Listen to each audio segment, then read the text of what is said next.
Venezia ha perso altri 10.000 abitanti e ha un calo di residenti superiore del 300% rispetto a città come Verona, Padova o Vicenza. Lo dicono i dati ufficiali delle anagrafi comunali. Perché? Perché in 50 anni il comune di Venezia ha perso 120.000 abitanti, una città delle proporzioni di Vicenza, con uno spopolamento sconosciuto in qualsiasi località in tempo di pace e in assenza di calamità naturali. Non c'è gente che esce, non c'è da trattenerci, non vanno da nessuna parte. Dice, ma allora perché continuano a calare? Perché muoiono.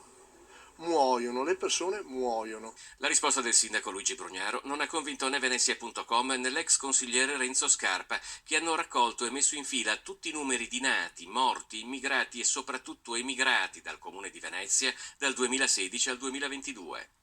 La città di Venezia si svuota non perché le persone muoiono, anche per quello, ma anche perché c'è un saldo negativo di emigrazione e di immigrazione. Se noi avessimo un saldo zero tra i nati e i morti, Venezia si svuoterebbe lo stesso, magari con meno intensità, ma si svuoterebbe lo stesso. Dal ritornello dei centri storici che si spopolano ci sono voluti decenni perché almeno si prendesse atto dello spopolamento di Venezia, oggi che i posti letto turistici hanno superato i residenti.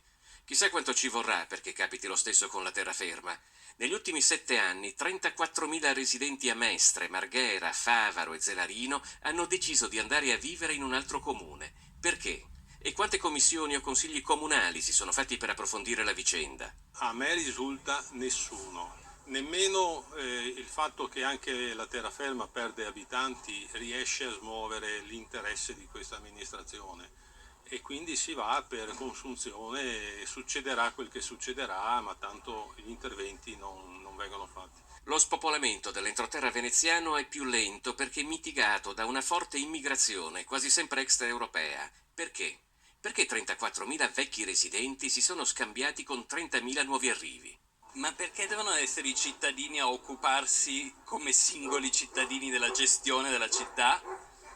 Che cosa sfugge alle amministrazioni che dovrebbero essere lì a far quello?